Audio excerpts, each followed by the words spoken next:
Good morning dear students. अब हम आगे बढ़ते हुए बसंत भाग 1 पाठ 1 क्लास 6 की वह चिड़िया जो कविता है उसके अभ्यास हल पे मैं आ चुकी हूँ। ये एनसीईआरटी की बुक है बसंत भाग 1। तो सबसे पहले आपका प्रश्न है, अभ्यास हल में आप जाइएगा। सबसे पहला प्रश्न है, कविता पढ़कर तुम्हारे मन में चिड़िया का जो चित्र उभरता है उस चित्र को कागज पर बनाओ। तो जो कविता है आपका हुआ चिड़िया तो वो आप पढ़ेंगे तो आपके मन में कौन सी चिड़िया का दिमाग में आ रहा है, तो वो चिड़िया पढ़ने पर हमारे मन में क्या आ रहा है, एक नीलकंठ की तरह चिड़िया आ रही है। तो मैं सेकंड क्वेश्चन लिखे, तुम्हें कविता का कोई और शीर्षक देना हो तो क्या शीर्षक देना चाहोगे? उपयुक्त शीर्षक सोच कर लिखो। तो इसका उत्तर है नीले पंखों वाली चिड़िया, सुंदर चिड़िया, अभिमानी चिड़िया आदि। इसी तरह आप भी कुछ भी बनाकर लिख सकते हैं। फिर है तीसरा है, इस कविता के आधार पर बताओ कि चिड़िया को किन किन चीज़ों से प्यार है। तो उत्तर लिखेगा, इस कविता के आधार पर पता चलता है कि चिड़िया को दूध भरे जौ के दाने, नदी, जंगल पसंद है और इसको गाना गाना भी पसंद है, अतः इन सभी चीज़ों से इसे बहुत प्यार है। अब है नीचे, आज से स्पष्ट कीजिए, आज से स्पष्ट करो। पहला है, रस उड़कर गा लेती है। आज से का मतलब है, इसका अर्थ, इसका भाव क्या आ रहा है, इसको आप लिखिए। तो उत्तर लिखिए, चिड़िया जब जंगल में अकेली होती है तो उस एकांत वाले जंगल में बिना डर व संकोच के मधुर स्वर में गीत गाती है। उसके मधुर स्वर पूरे वातावरण में रस घोल देती है। फिर है इसका ख दिया हुआ है, चढ़ी नदी का दिल टटोलकर जल का मोती ले जाती है। इसका आज से हम देखेंगे,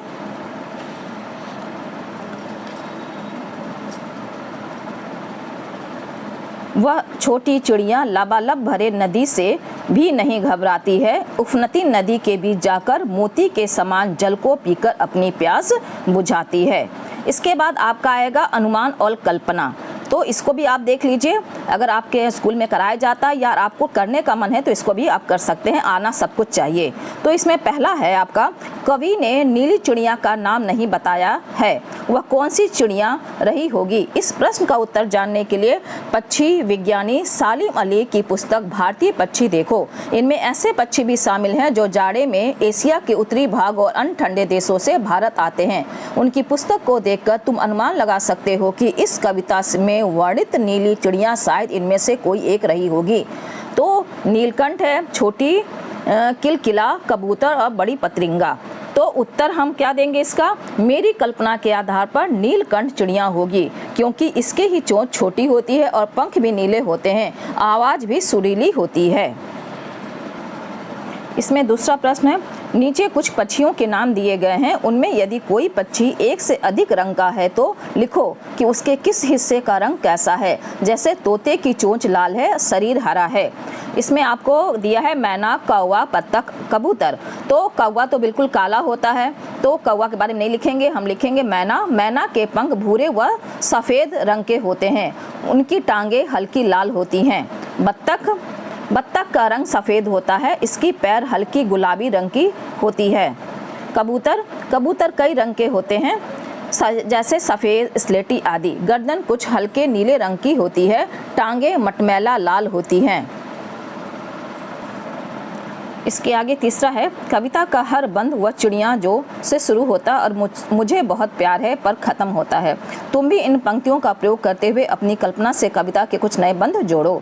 तो आप इस प्रकार लिख सकते हैं अपने मन से, नहीं तो मैं जब बता रही हूँ उसको देखिए। वह चिड़िया जो अपनी छोटी चोंच से दाना चुगती है और फुरफुर करके उड़ जाती है, उसे दाना, पानी और आज़ादी से बहुत प्यार है। बन गया। फिर है फोर्थ, इसका है, तुम भी ऐसी कल्पना कर सकते हो कि वह फूल का पौधा जो पीली पंखुड़ियों वाला महक रहा है, मैं भी उसकी विशेषताएं मुझ में हैं। फूल के बदले वह कोई दूसरी चीज़ भी हो सकती है, जिसकी विशेषताओं को गिनाते हुए तुम उसी चीज़ से अपनी समानता बता सकते हो। ऐसी कल्पना के आधार पर कुछ पंक्तियाँ लिखो। आपको लिखने के लिए कह रहा है इसी के आधार पर, तो आप लिखेंगे इस प्रकार, वह फूल का पौधा जो हवा में झूमता बगिया में खड़ा मुस्कुरा रहा है, खुशबू अपनी फैला रहा है, पीली पंखुड़ियों वाला पौधा मैं हूँ, मुझे हवा से बहुत प्यार है। बन गई कविता। फिर है अब आया आपकी भाषा की बात। इसमें और एक पोर्शन है भाषा की बात। इसमें देखिए क्या दिया हुआ है, इसको आप हल कर लीजिए। पहला है, पंखों वाली चिड़िया ऊपर वाली दराज, नीले पंखों वाली चिड़िया सबसे ऊपर वाली दराज। यहाँ इसका प्रश्न बता रहा है कि यहाँ रेखांकित शब्द, रेखांकित माने जिसके नीचे रेखा खींची गई है, वो यहाँ रेखांकित शब्द विशेषण का काम कर रहे हैं। विशेषण माने विशेषण वह होता है जो किसी शब्द या संज्ञा की विशेषता बताता है। यह शब्द चिड़िया और दराज संज्ञाओं की विशेषता है। पंखों वाली चिड़िया, ऊपर वाली दराज। चिड़िया की विशेषता क्या है? पंखों वाली है। और दराज की क्या विशेषता है? ऊपर वाली है ना। यहाँ पे देखिए नीले पंखों वाली चिड़िया, तो यहाँ चिड़िया कैसी है? नीले पंखों वाली। दराज कैसी है? सबसे ऊपर वाली। तो ये दराज की क्या है? विशेषता है। तो ये और ये जो है दराज क्या है? विशेष है। चिड़िया विशेष हो गया और ये क्या हो गया? विशेषण हो गया। तो ये शब्द चिड़िया और दराज संज्ञाओं की विशेषता बता रहे हैं। अतः रेखांकित शब्द विशेषण है और चिड़िया दराज विशेष है। यहाँ वाला वाली जोड़कर बनने वाले कुछ और विशेषण दिए गए हैं। ऊपर दिए गए उदाहरणों की तरह इनके आगे एक एक विशेषण और जोड़ो। ये आपका प्रश्न हो गया। तो आपको जो है ये शब्द दे दिया है, मोरों वाला बाग, पेड़ों वाला घर, फूलों वाली क्यारी, स्कूल वाला रास्ता, हंसने वाला बच्चा, मूंछों वाला आदमी। तो अब हम उत्तर लिखेंगे, इसके आगे हम विशेषण लिखेंगे। तो मोरों वाला बाग, तो इसके आगे आप लगा सकते हैं सुंदर, आपके उसके आधार पे आप कुछ भी और लगा सकते हैं। पेड़ों वाला घर, तो छोटे, मैं क्या बनाई? छोटे, आप लिख सकते हैं बड़े। फूलों वाला क्यारी, तो लाल मैंने लिखे, सब ये विशेषण है। स्कूल वाला रास्ता, लंबा। हंसने वाला बच्चा, अधिक हंसने वाला बच्चा। मूंछों वाला आदमी, लंबी मूंछों वाला आदमी। इस तरह आपका ये बन गया। दूसरा प्रश्न इसमें दिया हुआ है कि वह चिड़िया डैश डैश चुंडी के दाने रुचि से। दूसरा प्रश्न है, वह चिड़िया डैश डैश है जुंडी के दाने रुचि से खा लेती है। वह चिड़िया रस उड़कर गा लेती है। कविता की इन पंक्तियों में मोटे छापे वाले शब्दों को ध्यान से पढ़ो। पहले वाक्य में रुचि से खाने के ढंग की और दूसरे वाक्य में रस उड़कर गाने के ढंग की विशेषता बता रहे हैं। अतः यह दोनों क्रिया विशेषण है। नीचे दिए गए वाक्यों में कार्य के ढंग या रीति से संबंधित क्रिया विशेषण छांटो। क्रिया विशेषण क्या होता है? क्रिया की जब विशेषता बताई जाती है तो वहाँ क्रिया विशेषण हो रहा है। जैसे रस उड़ेड़कर, गाने का क्या ढंग है? रस उड़ेड़कर, ठीक ना। तो ये क्या हो गया? क्रिया विशेषण। इसी के आधार पे हमको प्रश्न हल करना है। तो क है, सोनाली जल्दी जल्दी मुंह में लड्डू ठूसने लगी। तो यहाँ उत्तर क्या होगा? जल्दी जल्दी। लड्डू किस तरह ठूसने लगी? जल्दी जल्दी। तो क्रिया है लगी, ठूसने लगी, तो इसकी विशेषता क्या है? जल्दी जल्दी। तो यहाँ उत्तर हो गया जल्दी जल्दी। सेकंड है, गेंद लुढ़कती हुई झाड़ियों में चली गई। गेंद चली गई कैसे? तो लुढ़कती हुई। तो यहाँ लुढ़कती हुई आंसर हो जाएगा। फिर भूकंप के बाद जनजीवन धीरे धीरे सामान्य होने लगा। तो सामान्य होने लगा, कैसे सामान्य होने लगा? तो धीरे धीरे। तो यहाँ क्रिया विशेषण क्या हो गया? धीरे धीरे। घ है, कोई सफेद सी चीज धप से आंगन में गिरी। तो कैसे गिरी?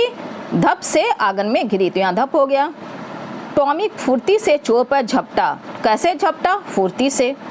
तेजिंदर सहम कर कोने में बैठ गया। कैसे बैठ गया? सहम कर। आज अचानक ठंड बढ़ गई है। तो कैसे बढ़ गई है? अचानक। तो यहाँ हो गया। तो यहाँ पे पाठ 1 वह चिड़िया जो का अभ्यास हल बिल्कुल ख़त्म हो चुका है। आशा करते हैं कि आपको बहुत अच्छा लगा होगा, क्योंकि मैंने सरल शब्दों में समझाने की कोशिश की है।